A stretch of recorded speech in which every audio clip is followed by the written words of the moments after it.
આપણે જઈએ હવે કચ્છમાં. ગુજરાતનો સૌથી મોટો જિલ્લો એટલે કચ્છ. કચ્છની વાત જ જુદી છે. કહેવાય છે ને કે કચ્છડો બારે માસ. અહીં રણ પ્રદેશ, સાગર પ્રદેશ તો ધોરડો એટલે કે સફેદ રણ પણ આવેલું છે, જે ગુજરાતની ખૂબ આગવી વિશેષતા છે. કચ્છના ભૂંગામાં રહેવાની કોને મજા ન આવે?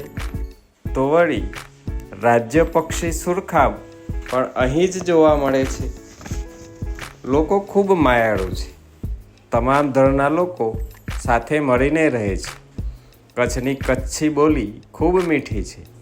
અહીં સિંધુ સંસ્કૃતિનું નગર ધોળાવીરા જોવાલાયક છે. અહીં લીલીઓ, ભુજીઓ, ધીણોદર જેવા ડુંગર અને ભૂખી, કનકાવતી, રૂકમાવતી જેવી નદીઓ વહે છે. રણ પ્રદેશનું ઘુડખર વિશિષ્ટ પ્રાણી છે, જેને જોવા દેશ વિદેશના લોકો આવે છે. અને હા, રણોત્સવ તો ભૂલાય જ નહીં ને. કહેવાય છે કે કચ્છ નહીં દેખા તો કુછ નહીં દેખા. તો જોયું કેટલું સુંદર અને વિવિધતાવાળું છે આપણું આ ગુજરાત. ઘણી બધી વિવિધતાઓ, સંસ્કૃતિઓ, ધર્મોની વાતો, બધી જ બાબતોનો અહીં સમાવેશ થાય છે.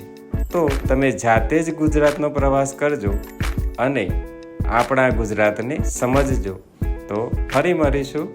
જય જય ગરવી ગુજરાત.